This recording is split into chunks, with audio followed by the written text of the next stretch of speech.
สวัสดีครับท่านผู้ชมครับในยุคสมัยนี้สตรีให้ความสนใจกับเรื่องของความงามไม่เพียงเรื่องของการแต่งหน้าหรือว่าเลือกเครื่องแต่งกายให้เหมาะสมกับยุคสมัยเท่านั้นนะครับแต่ว่ารวมไปถึงการดูแลผิวพรรณให้ดูดีอ่อนเยาว์และเป็นธรรมชาติอีกด้วยวันนี้แขกรับเชิญของเราจะมาพูดคุยกับเราในเรื่องนี้นะครับท่านเป็นผู้เชี่ยวชาญเป็นนักวิทยาศาสตร์ที่มีชื่อเสียงและได้ประพันธ์หนังสือชื่อว่า The Aging Myth นะครับซึ่งเป็นหนังสือที่เป็นที่สนใจไปทั่วโลกครับนั่นคือดร.โจเซฟ ไวท์แชงท่านเป็นหัวหน้าเจ้าหน้าที่วิทยาศาสตร์และรองประธานกรรมการบริหารฝ่ายพัฒนาผลิตภัณฑ์ครับ Welcome to the program. Thank you, Dr. Young. First of all, let me ask you about the ageloc innovation. What is it? Yes. Well, ageloc is a new technology that we sort of developed among our company scientists. It's really focused on trying to understand how genes can affect the aging process. Mm-hmm. So it's almost, you can call it, it's kind of a new type of gene technology that we use to understand the aging process in the body. Mm.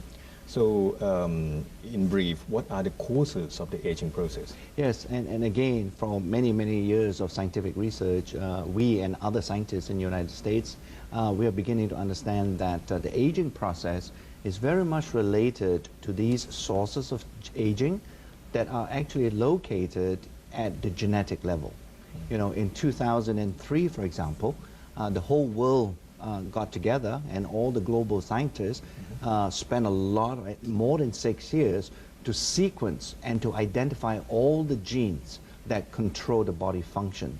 And they've discovered there are roughly around 25,000 genes that control all the body functions in the body.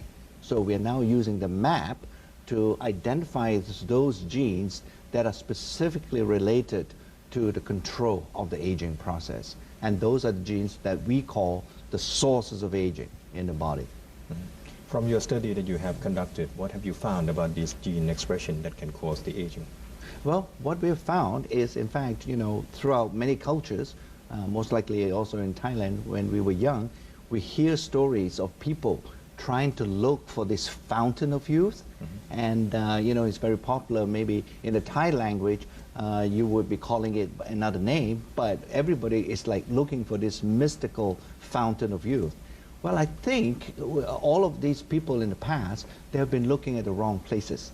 In fact, this fountain of youth is actually in our body, and is actually those genes that I've been referring to that control the aging process that are the fountain of youth, you know. Mm-hmm. So, and we're beginning to understand now that although your mother and my mother gave me 50% of the genes, and your father and my father gave me the remaining 50% of the genes, and when we were born, and that makes our human body.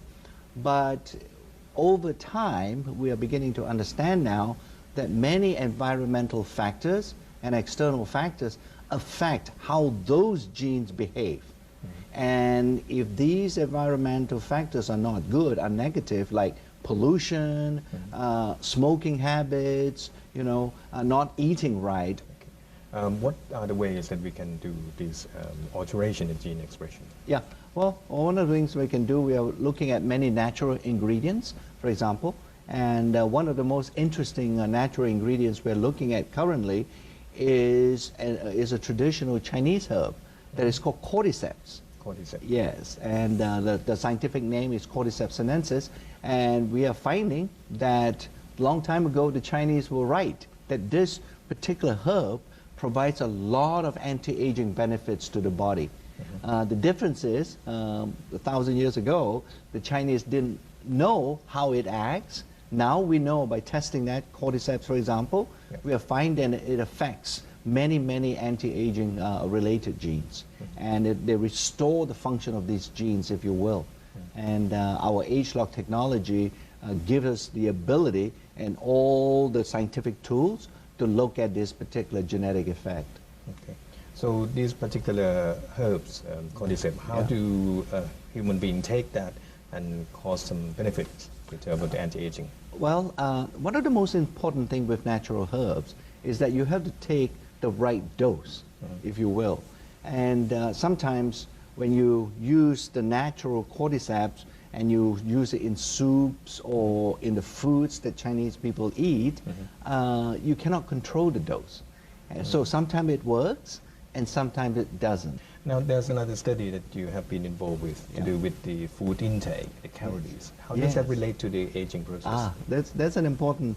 I'm glad you asked that, because our research is also beginning to show that the less calories you take into your body, the better it is for the body to stay young. Yes, and this is a new type of science now that is known as caloric restriction. In other words, you'll be eating about 30% less calories than a normal person would be eating. And if you keep that over time, it's many of the studies, especially in animals, and actually there's a monkey study that's going on for the last 30 years in the United States that shows that these monkeys live far longer than another set of monkeys that are not eating this caloric restricted diet. So it's very interesting, and we are using that kind of studies to ask a question: why is it happening? And once again, we are finding there are many genes in the body that are behaving differently under caloric restriction. So, in brief, how would you suggest to the viewers at the moment to rejuvenate their skin, their response to life, become more active, more energized? Yes. I think there are many ways of maintaining what I call healthy aging, you know, to live better longer. And one of the most important things, I think, is to eat the proper foods. You know, it's not to eat calories, but to eat those foods that are good for you. And I think the most important types of foods you should be eating would be fruits and vegetables. And in Thailand especially, I think you have available to you so many different kinds of delicious fruits that just choose the most colorful ones and to eat that as much as you can and eat less carbohydrates. That would be a good way of having healthy aging. Another way is I'm hoping people don't smoke as much. That's another very important and significant factor to help you stay young longer as you get older. And the other things would be, I think everybody understands it, is to have a bit more exercise, and that is also good. And finally, to get some sleep. I think that's also important. People don't realize that sleep is a very important aspect of aging, of healthy aging, because your body can only heal itself while you're sleeping. So those are some of the tips I think people can adopt. Thank you. Okay. ครับเป็นเรื่องราวที่น่าสนใจและน่าจะเป็นประโยชน์อย่างยิ่งสำหรับท่านผู้ชมทุกท่านในเรื่องของการดูแลสุขภาพอนามัยและการดูแลผิวพรรณนะครับต้านความชราครับสำหรับรายการในวันนี้ขอบพระคุณดร.โจเซฟ วายแชงหัวหน้าเจ้าหน้าที่วิทยาศาสตร์และรองประธานกรรมการบริหารฝ่ายพัฒนาผลิตภัณฑ์เป็นอย่างยิ่งครับ Thank you very much. Thank you.